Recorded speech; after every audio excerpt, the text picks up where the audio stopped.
Hello, I'm Joshua Crocker. And I'm Kevin Liston. And this is Kicking for a Living, a podcast about martial arts and business from two martial arts instructors. This week, at our dojo, at our school, we are doing our black belt testing, an annual event where we get together all of our black belt candidates, put them through a week of training, learning, testing, and then on Saturday is usually our big belt ceremony for them. And if they pass, they receive their new belts. Yeah, it's always an exciting week, and it's one that definitely takes a lot more prep and a lot more planning, which is why we do it annually. And I think that's really trying to make that a very special, unique event for everybody. And I'm excited about it. I'm always excited every time we do a black belt testing or junior black belt testing. It's always really exciting. Testings are a really fun part of, martial arts because it's your chance to use what you've known, what you've learned, and as it says in the name, put it to the test. You're taking these skills, taking these techniques, and seeing how well they're actually going to work when you're kind of put on the spot. Not to say it's all, you're winging it, it's out of nowhere. You usually know what's coming on the test, but it's a little bit of a performance. Your chance, whether you're going for an orange belt or a black belt, your chance to show the skills you've been working on up to that point. And I think most people probably understand the idea, and I think it's pretty commonplace now, about a test in martial arts, like testing for your new belt. And so we really wanted to do a podcast where we talk about specifically the black belt and junior black belt testing, but I think we need to kind of break down testings in general to kind of give an overview of how that looks and how some schools do it versus how our school does it. Because we do it a little different here. We do it a little unique at our school. So we've had some experiences with so many different schools. We've gone to other schools testing, so we've got a piece of what they do. You've been, training for how long now? Oh, gosh. 21 years? 21. I'm a little over 13 years now, somewhere around there. So between us, we've got 35-ish years of training. We've seen a lot of testings. I dare say over 100 testings between the two of us is Probably. Very possible. Yep. So in your experience, Kevin, you've also taught and ran some testings at some other dojos. What would you say is the kind of main way people go about testing students? Right. So, of course, every art is a little different. But in general, most schools, and honestly, I'm going to be speaking mostly from a kid standpoint in this. Testings usually are done on a weekend, usually on a Saturday. It's usually a Saturday morning, but essentially they get the whole school together. Sometimes they have to do it at an outside facility, like at a bigger gym or like a school or something like that, or a church or whatever. If their school's not big enough, they get all the kids, all the parents, and then they will bring everyone up and they'll do a testing based on rank. So your your white belts all come up, demonstrate your forms or your katas or your moves, and then you guys move back, and now we bring up the yellow belts, and then we bring up and so on and so forth.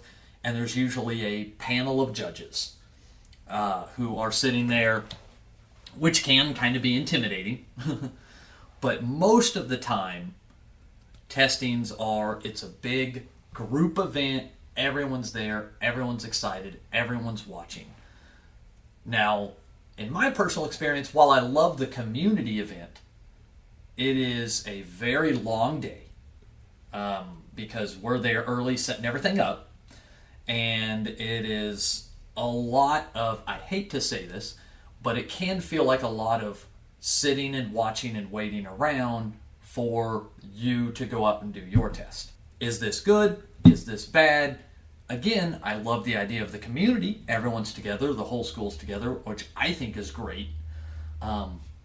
However, it also is very rough to get through every single student like that. And that's a normal testing. Black belts obviously are going to get a little more time on that, but that's kind of how most schools will do their testing. And they usually do the belts the same day, which makes it a very long day. Sometimes they divide it up. They'll do testing one day, the belts the next. But the general concept is around that. I know you've done a few testings like that, but you were very young, so I don't know how much you remember. I did testings like that probably. Honestly, all my testings before Black Belt were like that. Right. Yeah. So I don't think I ever did a color belt testing anywhere near the style we do now.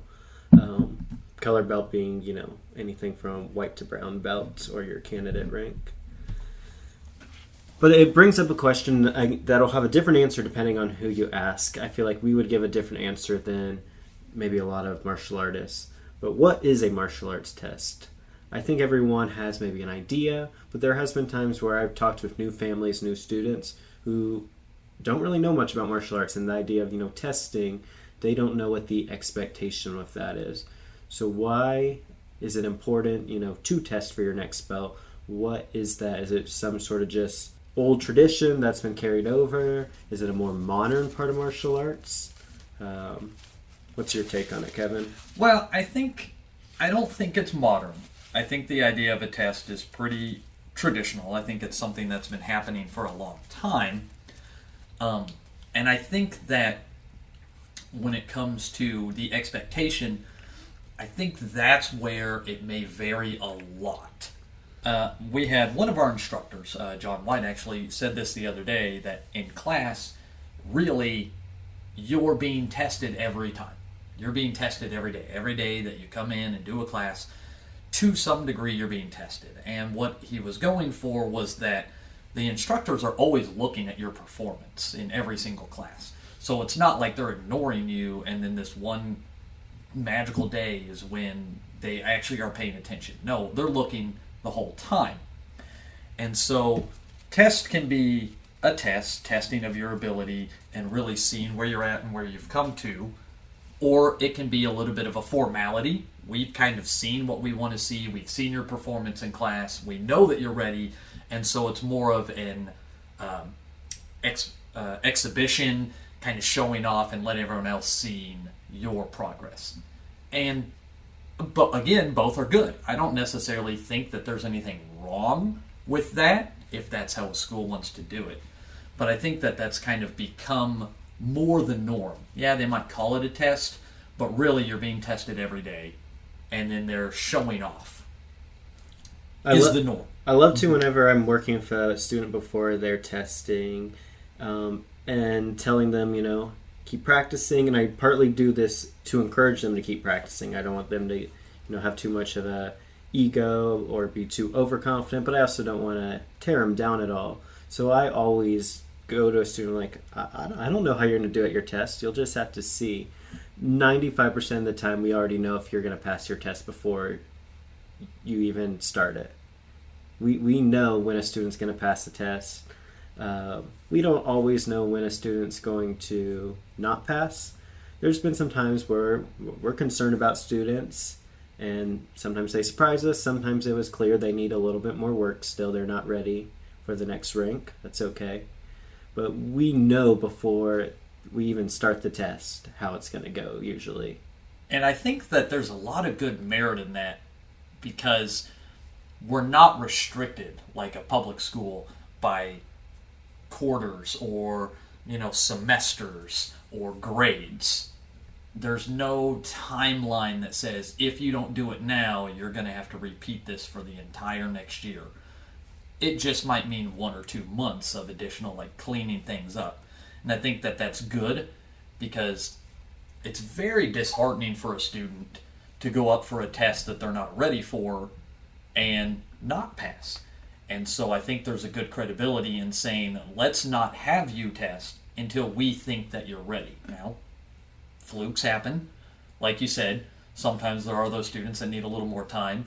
But at the same time, we do know, and I really think that we get surprised more often in that, oh, wow, I knew they were ready, but they really shined through this time. Yeah, I think I'm usually more impressed by students than, oh, they did terrible. They have to fail now. Usually they do better than I expected. There's a few times where I have really high expectations for a student, and maybe just because of nerves, they don't perform their best that day, and it just wasn't one of their best days. I've seen that. We all get nerves around tests, So we try to keep that in account and not hold that against the student. But no one's ever failed for that reason. At least not in my memory. And I always say, and you know this, every time I get the students in and I always ask them if they're nervous. And they'll say, yeah, I'm nervous or a little bit nervous. And I always tell them, that's good. That's good. It's good to be nervous for a test because that means you're taking the test seriously. If a student tells me, no, I'm not nervous, I've got this, that's great to have confidence, but there's a difference between being confident versus not taking it serious, which does happen. I think that we've had some students that didn't realize how serious it was until we kind of got that, hey, you wouldn't pass this, and then it kind of hits them and they're like, oh, I got to be taking this serious. Great. Once they take it serious, they always perform better. And so I think it's good to be nervous because that means that you're actually concerned with how well you'll do, which means that you're taking it seriously. You're putting the effort in. You're actually taking the time and the dedication to make sure that you are prepared. And I think that's good.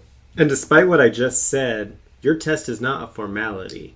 I feel like there is a lot of schools where testing is just a formality.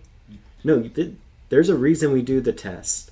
And it is not to... I don't even think it's to grade you or to grade the students. It is supposed to be an experience, supposed to be something they remember. And it's supposed to be a learning opportunity.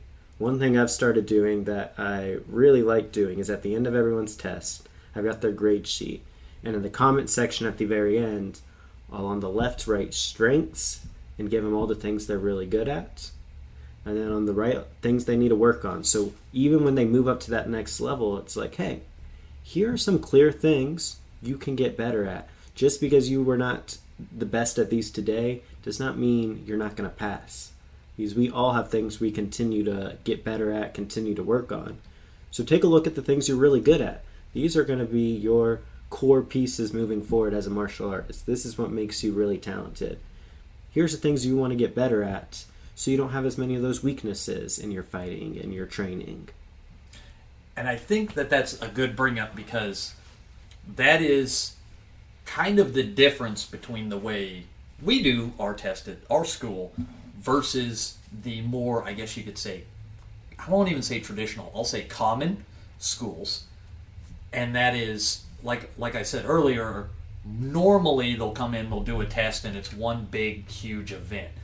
If there is a panel of 5 judges and they are watching 30 students, you're not going to see every single student. That's when I think it started feeling like a formality. Yes. And we don't do that here. We're a mix. And so really quick, just so you have an idea of how we do our test here, we test a student when they move into a new level of class. So we have basic class, intermediate, and advanced class. So we don't necessarily test them every single belt. Some schools do, and that's fine. And if it works for them, great. We do it to where you will get your belts, but then when you're ready to move into the next class, we usually encourage some private lessons, one-on-one training, make sure you're ready to go, get all the pieces, clean everything up, and then we do a test, one-on-one, between the student and a black belt instructor, and we go over all the material, and we, like you said, we make sure they're ready. It is a test. And while it may not be the traditional like grade, oh, you got a 87, there is basically a list of all the moves, and we say you meet the expectations, you exceeded it, or you need improvement, and we use that to tell the student where they're at. So it's also a learning experience. And that is very unique to our schools. I honestly haven't seen a lot of schools that do it quite like that. But I love it, like you said, for the experience and learning of it. The closest I would say is it's a style of testing I think a little bit more common in jiu-jitsu. That is where the idea came from. Now, jiu-jitsu has some of its own differences in their tests that I don't think work on a large scale for our program. But I do appreciate, how they test. Not necessarily, it's not a formality, it's an actual test. To contrast that with, some tests I grew up it was every 2 to 3 months, everyone would be there. You test for your belt. I think this is especially common. We've thrown around the term McDojo or a belt factory. And they're just schools that are sometimes a bit more focused on getting the next belt, is kind of their driving force. And we'll probably spend an episode talking about that. I don't like to bash other martial arts schools, but I do think there's more to martial arts than just earning the next belt. And that's why I think just doing a test every couple months isn't always going to be what actually benefits your student. Just because they're getting their next belt does not mean they're getting better. And I think that's something you got to pay attention to. And when we opened, we did it that way. I think it was every 4 months. We did a big testing with everyone, which turned into how we do it now, where they only test to go to the next class level, like you just said. And we did it every 4 months. They had an option to test. Now, though, and this is something new in the last year, we don't even have a every 4 month schedule. I think a lot of schools they might do their testings in February, June, and October. But we do a testing every month. So if you do your private lessons, if you're practicing at home and you're ready for this month's testing, we'll add you up to the calendar, and then you'll get a test at the end of the month. And really, even though it's every month, it's only, I think the biggest test we had was like 10 students. We recently had one that I think was a little over 10. Right. But that it boiled down to multiple tests because, like I said, it's one-on-one with a black belt, so it's not even a group all, doing it while everyone watches. But I really like, because you mentioned jiu-jitsu. Some jiu-jitsu schools don't even do tests at all. You just get your belt, and that's fine. Again, you're being tested every time you come into class. To real quick go on that point, in case you are wondering, if you don't test, if we don't have belt ceremonies, when do they get their belts?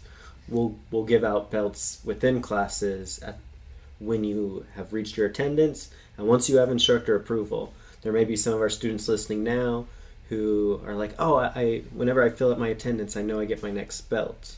I want to remind you, it also does come down to instructor approval.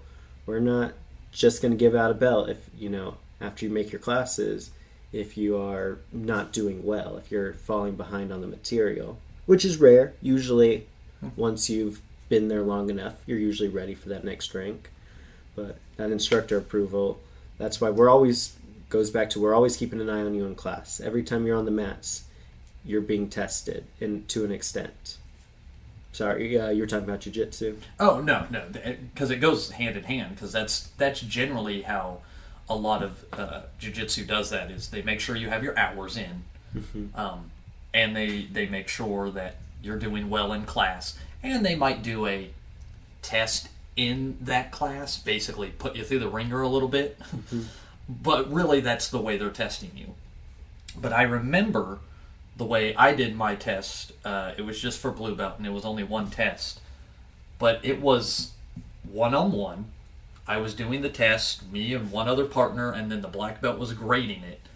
And I've done so many black belt tests in the past, or been a part of black belt tests, and they were not as memorable as when I did my jiu-jitsu test. And I really liked the one-on-one atmosphere, and I really liked the learning experience. And even if I did well on a move, I was always shown, like, hey, this was great, here's something you can do to make it even better, or here's what you're going to do for the next level. And I appreciated that, and I wanted to take that experience and evolve that into our training here, even though it's not just jiu-jitsu, karate, taekwondo, kickboxing, etc., etc. I really liked that experience of that one-on-one. I really felt like I had to know the material. It wasn't just kind of an exhibition or a formality. Like, I really had to know what I was doing. And that is the difference between an adult versus a kid. But again, I really liked that experience, which is why I started evolving tests. And we've started doing tests the way we do now, where it's that one-on-one, and we really try to make it a learning experience as much as it is a, quote, test on that. And I think it's worked out really well. I have really enjoyed the way that is done. And if you're a instructor and you want to look at the pieces it takes to have a testing like that has that memorability for the students, Well, the first thing you got to do is you got to make sure you got those instructors who can do the test and can run through everything on their own, because we do it one-on-one. And since we sometimes have, like you said, 10 or more students testing, it's a little rare, but still, we have to have our other black belts and instructors be ready to test someone, which means I will only end up testing every month 2, maybe 3 people. You'll only end up testing 2, maybe 3 people. Mm-hmm. So we have to count on our other black belts, the other teachers, to also be able to do that test. So you got to feel comfortable with them running this test, grading someone, giving them their belt. So you got to make sure first you guys know what your curriculum is, what your material is. Then when you get into the test, you just have to be more focused on the student and where they're at than the actual moves a little bit. A common critique of the school system is that they teach to the test, that everything they learn in class, in public school, private schools as well sometimes, is designed to have them pass a test, because that's how schools work. Right. We don't want to teach to the test here. We want it to be teaching to the student, and that's an important difference in that. Right. Same test, but an 8-year-old doing the same test as a 13-year-old, even though it's the same test, obviously based on their age and experience and what they're able to do is going to be different, and based on the student's level. Does the student have a learning disability? Is the student just a natural athlete? If they're just an all-star, well, I'm going to hold them to a higher standard because they can. Why would I take something away from them if they're able to do it? But only with that one-on-one can you really, really get that, which I like. And if their test is going well, you've got some time, give them that bonus piece. We don't do any takedowns at the basics level, but sometimes during a student's test, they're doing good. Be like, hey, try this, try this, try this. And then next thing you know, they're able to do a takedown. Now, I doubt they're going to remember it after that. It was just a cool thing to get them excited for that next level where they get to learn that stuff.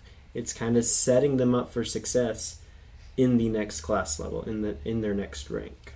I don't know. You brought this up, and so I'll say this really quick, that one of the students that tested this last couple months ago go-around, very recent, I remember she came up to me and said in her first 3 intermediates, so she went from basic to the intermediate program, she used the takedown that we showed her on her test, like, hey, this is something you're going to learn in the next level.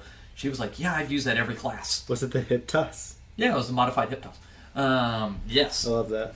Like, she was like, I use that already. And that's something, especially recently, as we've been able to get these tests more every month, which means students aren't always starting at the beginning of a new cycle. But I've been impressed at how well all these new students, especially going into intermediate class, have adapted. So far, they've only done the beginner step, but they get into intermediate where they're almost kind of thrown into the mix with these takedowns, sparring, these chokes and whatnot, and they do great pretty much right off the bat. I feel like we haven't had a student start intermediate and really struggle recently. Not notably.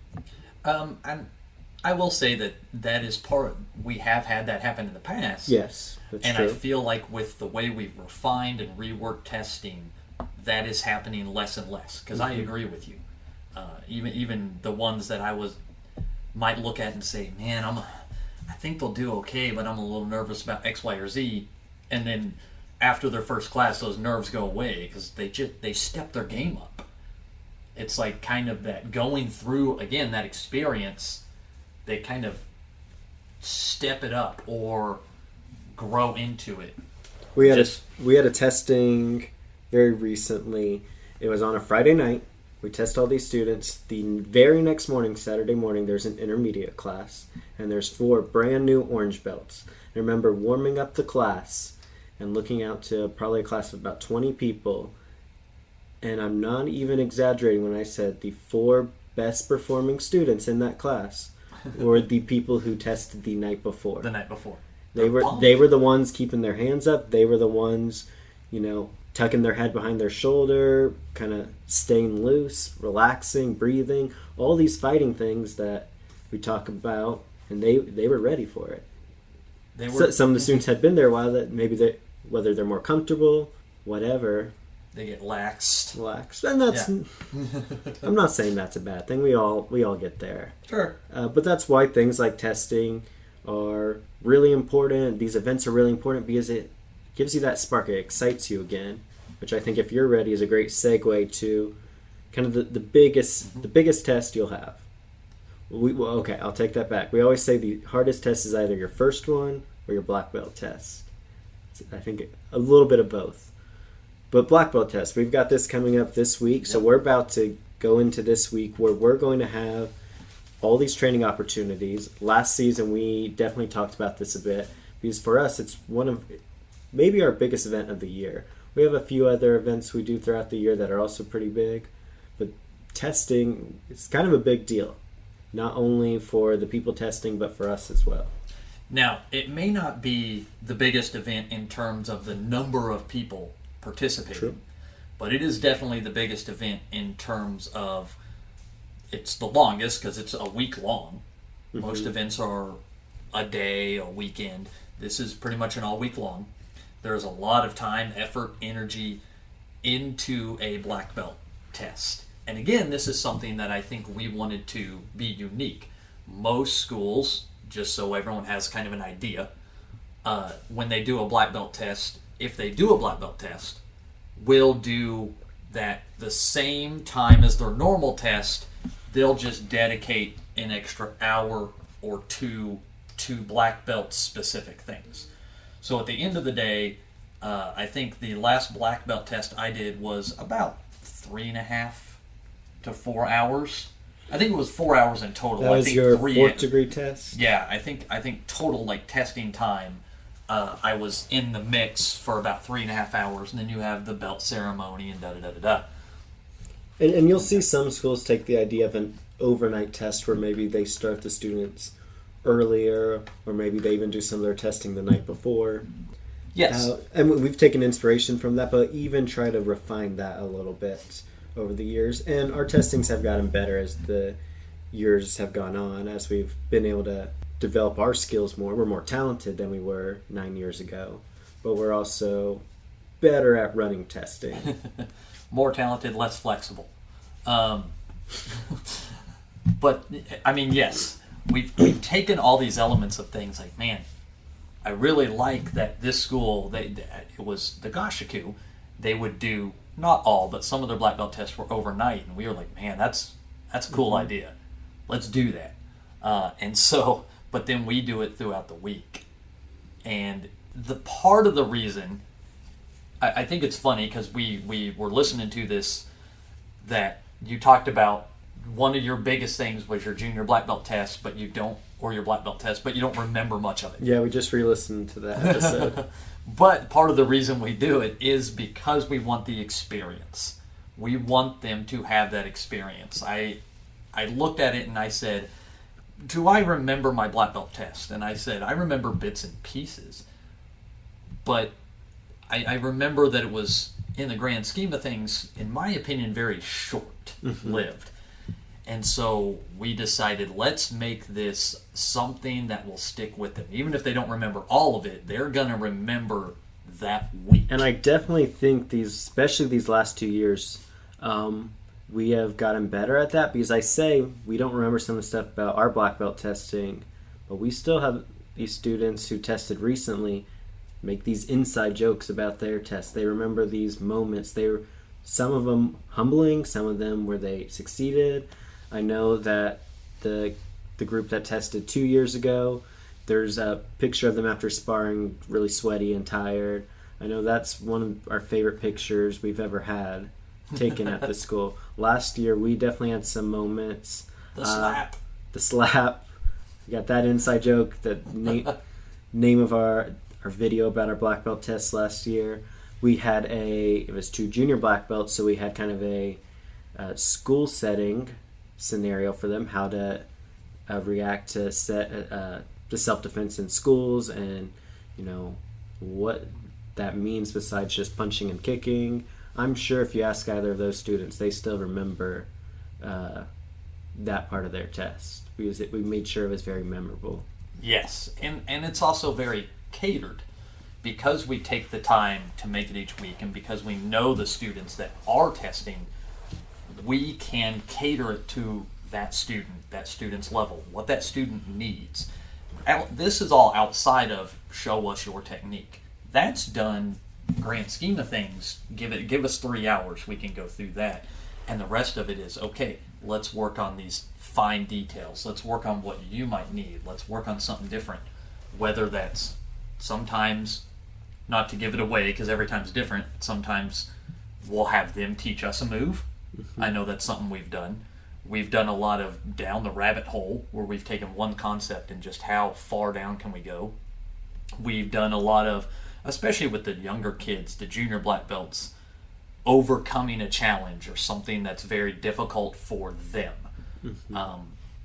So let's rewind a bit. You are a black belt candidate and you want to test for your black belt. So first, in order to be eligible for black belt testing, you have to do your advanced class test, which is like the test we were talking about earlier over all your advanced material. Once you pass that test, instead of going to the next class, you're made a candidate. Then you spend the roughly next year. It can sometimes be a little shorter than that, sometimes longer. Depends on the student and depends on what their timeline is. But you spend around the next year training for your test. And that year should be one of, dedication, lots of training, trying to get better. And I'll say if you are in that scenario, maybe you're an advanced student, you're getting close to being a black belt candidate, put in that extra work. You should be, whenever you're at the dojo, the best student in class. If you are that candidate, you should shine above the rest. And not to say our current candidates aren't great, they are. But I want you guys, if you're listening to this, show why you are the top ranks in class. Even more. Like, you are the ones people look up to. And that is the first part of it. Before you even get to that test, you've got to shine in class.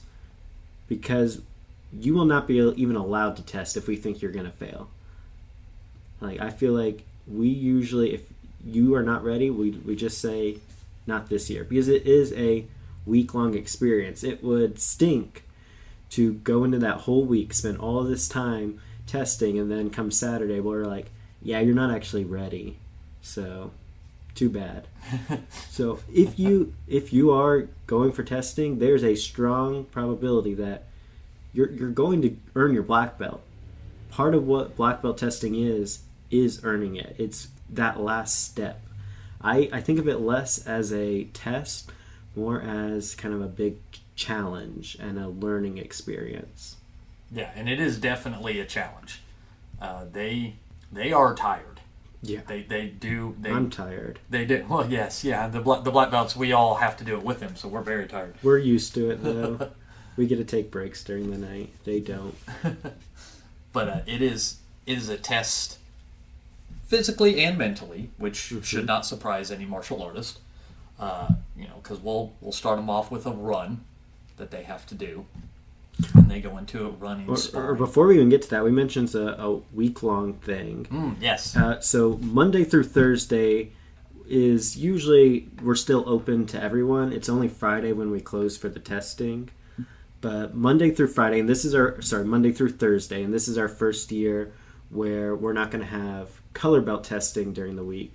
So I'm looking forward to this week. What we're doing is we have each day is dedicated to a certain style or skill in martial arts, and we expect the testers, the candidates, to be there for that class and during the day, and we expect them to be there in the earlier classes so they get to be challenged and the students get to experience a piece of their test with them.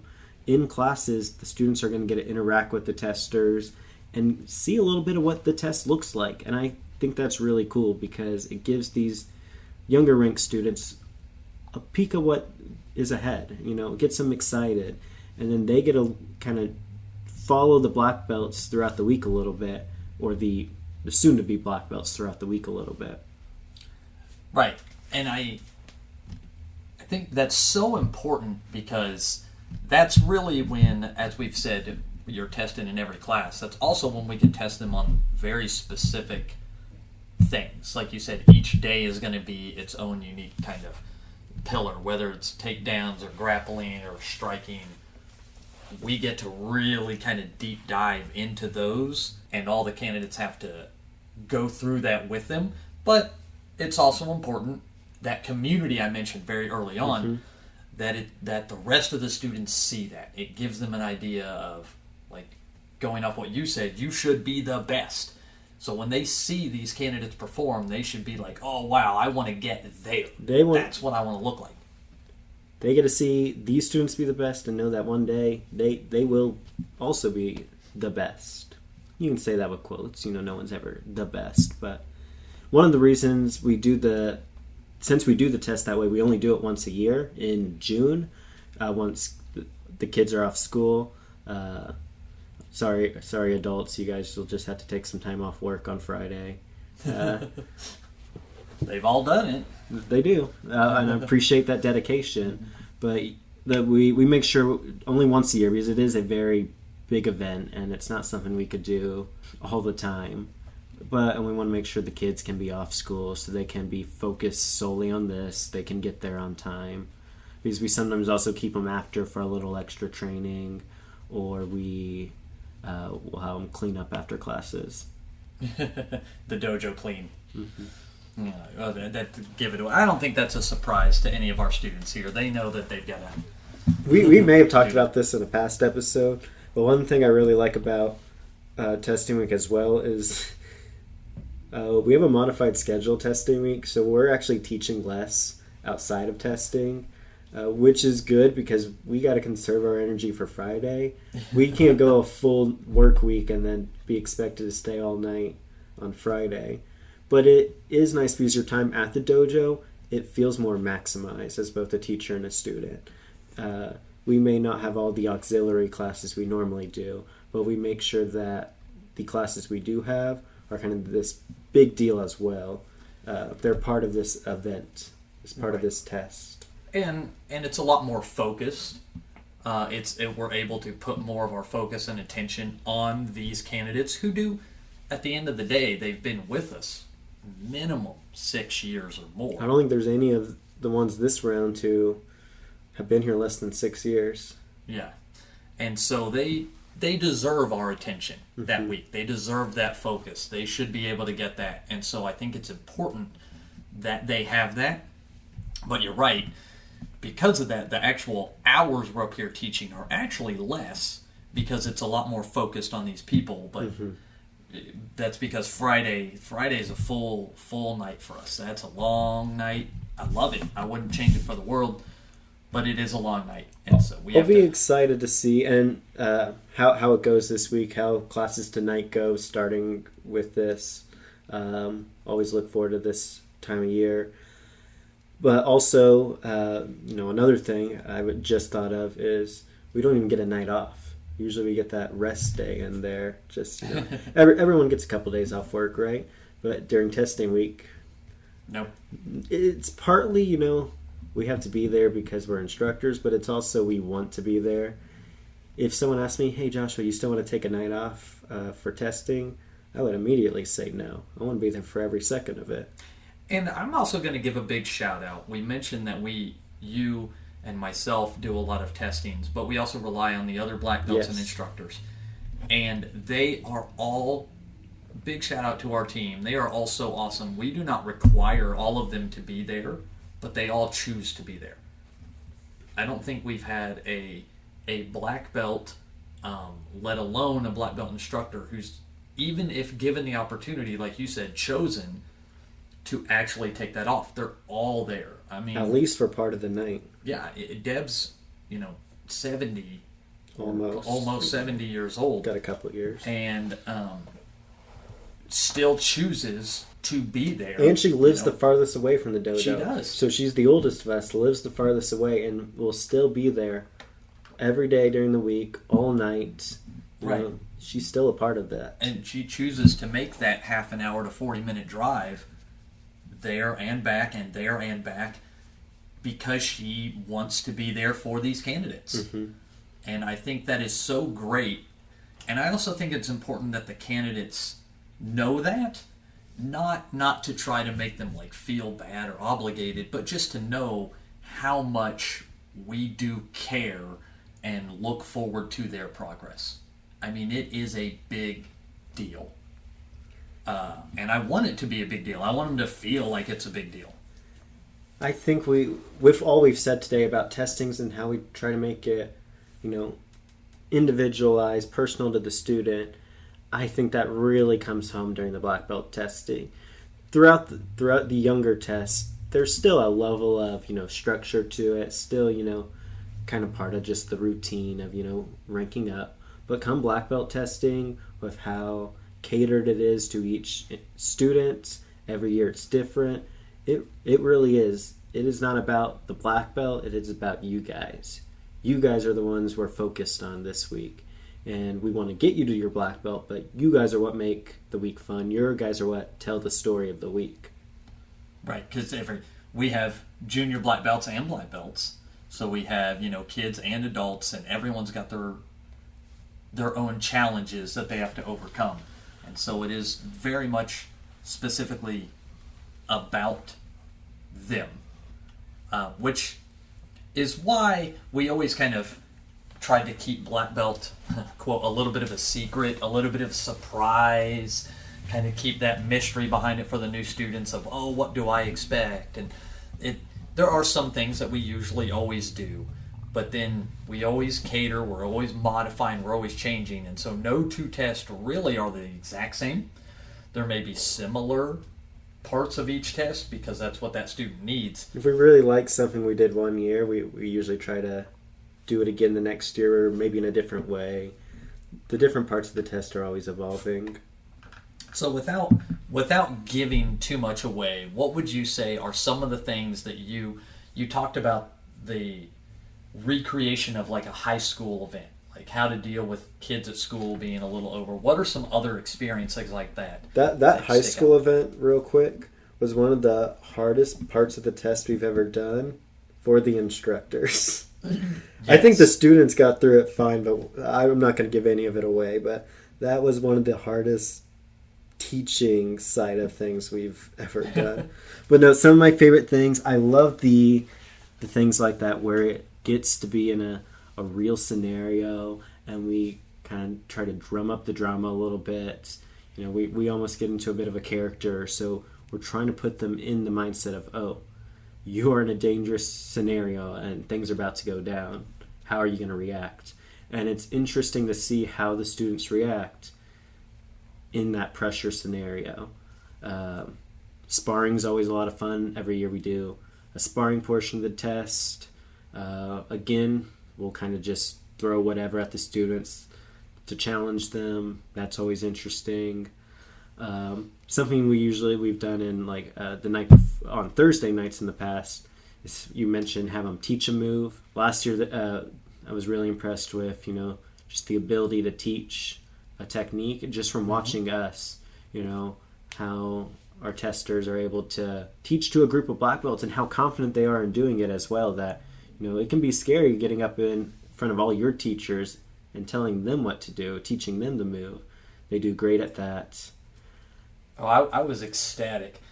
We had it was the junior black belt teaching a move, and his dad is also one of our instructors, and his face was beaming. He was so happy with how well his boy was teaching that, because you could just see he basically took a class and said, okay, how does Mr. Liston, Kevin, teach this class? And he almost like he had studied it, just repeated exactly how I taught class and nailed all the pieces and details. I was like, well, okay. Well, why am I teaching this? I'm going to have you do it from now on. I have good cardio, so it's not the most difficult part of the test for me, but one of the most infamous parts of the test, because we always tell people about this beforehand, is the run on Friday afternoon. So we start the big part of the test on Friday with this. At about 4 o'clock, we do a 5K run, or half that for the junior black belts. In June, mind you. In Oklahoma. 4 in the afternoon, in an Oklahoma summer. The last few years it has been completely sunny. 90-degree weather, humid, without mist. So we'll see how this year goes. I think 106 was the highest that we did. And last year, quick story time, there was construction on like every corner of our running route. So I don't even know what ended up happening last year. We like were running through this neighborhood, turning constantly. It was a whole thing. Yeah, they had to get in the car and then find the neighborhood we were in. Luckily, they knew the route. Your mom knew the route, and parked the car and said, "You guys got to reroute this way because there's construction, and we didn't want them running through the mud and da da da or the dirt." Not this mud, year, hopefully, it'll be easier because since we moved, we're just gonna shuttle everyone to a park. We're gonna run at the park and then shuttle everyone back. So, don't forget sunscreen. I burn up easily. Oh, yeah. So. See, you just reminded me that this would be the first different kind of running path than what we've done last 45 years. Longer than that. It's been like 7 years at least. The time warp. So that's always a big one. It takes half an hour at least to cool down from that. And that's how we start. Then they go into there. They have to redo the advanced test. So they have to test on all their material just to get their candidate. Then we make them do it again at their black belt test at a higher level. And then it's like an hour of sparring. We'll take a dinner break. Then we get into the overnight activities. Yeah, we had so one of the most memorable, and I remember this because it was one of the first times we did the overnight. And it was when Dan and your mom and I think it was just them. Just them were testing. Yeah. Jackson Blaylock was there, though. Great guy. Great kid. And they had done the overnight, exhausted. I remember when we went to breakfast the next morning, the pancakes tasted like cardboard just from sheer lack of sleep and exhaustion. And they were finishing off the test in the morning. This was when we were still kind of phasing out the old school test and the new way we did things. And we had guest instructors there. Our instructors, Master Webb and Master Dillard. Shout out to them. Awesome martial artists and great people. And Master Webb went out there during the sparring portion and just kept making them go. And sparring and go. And like, you've got to push past this person. Your kid's on the other side. How do you get past them? You know, Dan, do 5 burpees. Jump back out there. Spar again. And I'm over here on the side, and I say, he's been going since 4 p.m. yesterday, all the way overnight. And Master Webb said, "Oh, that's awesome. Do 5 more burpees." Jump out there. He thought it was the coolest thing ever, though, that we had them do that kind of endurance on his test, because he's really big on that. And that stuck out with me. To hear someone that had been doing this for 40-plus years tell me that's really cool and be excited because that's not common, what really made me say, okay, we're doing something good then. We're doing something right. Ultimately, the test is just making it through the test. I think the only thing that would stop you from passing your test is if you don't complete it. If you give up. If you give up, which I don't think we've done. I think one year we had someone like get hurt in the middle of their test, so we had to kind of play around that for them, but I think for the most part everyone's made it through fine. Yeah, and it wasn't even they were able to bounce back and still finish the test, and in the grand scheme it didn't even do anything. Mm-hmm. Like there was no hospital visit or anything like that from that, but it really is, yes, the test is getting through the test, but it's like we've said, that experience. You'll remember, oh my gosh, I did a whole week of testing and then an overnight and we did this, that, and the other. I remember being out in the back alley and going through scenarios and then bolting towards another instructor's car. You're giving them away the back alley scenario. I kept it vague. And it's even cool enough because during one of the scenarios we did, a similar one to that, I won't give it away. Yeah, I remember that. The instructor that we were going through, Luke, moved to another state, works at another martial arts school, and I don't think he'll be back this year, but he was back last year. Scheduling conflict this year. Yeah, but he was able to come out of state took the week off just to be a part of our black belt test again. Yeah, Like, that is so humbling. after this testing, we've had multiple people come back to Oklahoma to our dojo to be a part of our testing, and It's not him, but we have another one during this test that's Yeah. coming up, that's coming down to do a test with us that we haven't trained with in several. We've kept in contact with, but haven't trained with in several years. That makes me feel Yeah. good. It's very So- humbling. Thank you all for so that. shout out to all those people, even some of our part of our family who's left, that they return and that they still want to be a part of the dojo family. Shout out to you guys. Right. That's a really good feeling, and that tells us that they did. As grueling as the test probably was at the time, they did enjoy it. They enjoyed the workout, the community, the learning experience. So, big shout out. Thank you all so much. Any final thoughts or shout outs you want to give to our students testing this week? I would say if any of you are listening, make sure that you eat well, get plenty of sleep each night. On that, You gotta drink water throughout the week. It's summertime. Eat food, drink water. yep. You do not want to tire out come Friday night. Take all week to prepare your body for that. It will be tough, but it'll be fun. You are doing this with people that have seen your journey, are there to cheer you on, are there to see you do the test. We're not there to make you fail. We're there to push you past limits that maybe you didn't know you had. And having that kind of accountability is what's going to keep you going. And honestly, the more people you have, this is exciting. We have a fairly large group of people. Yeah, one of our bigger groups. In the grand scheme, the more you have testing with you, the easier it is because you have other people cheering you on, encouraging you, pushing you through. So it'd be really exciting. And for those of you who do track, don't make us all feel bad. Oh, you're reminding me I got to start preparing for the run so I Yeah. can keep up with those Yeah. whippersnappers. Now, one of our junior black belts has been doing track for the last year and a half. So we got two candidates at the moment who've done a lot of running Yeah, in their yeah. past. But no, best of luck, best of skill to you guys this week. It's gonna be a physically taxing week. It's gonna get emotional at times. It's gonna take a lot of mental preparation. But we wouldn't have you do this test if you hadn't already made it this far. I mean, there's a reason you don't do your black belt test at our school after a year or two. Like, we want to make sure you're ready for this, and I'm excited to see what you guys bring to the table this week. yeah, I'm excited as well. It was really good to talk about this. If you guys out there have any questions, comments, concerns about the way we do our testing, or if you've been at other schools and the way they've done it, leave a comment, post a question on there. We always love doing FAQs and hearing questions and things like that. Give us a like. That would be great. And let's keep this thing going. I'm excited. Share us wherever, let friends and family know. We hope to talk to you again in a couple weeks. Awesome. For now, keep kicking. For a living.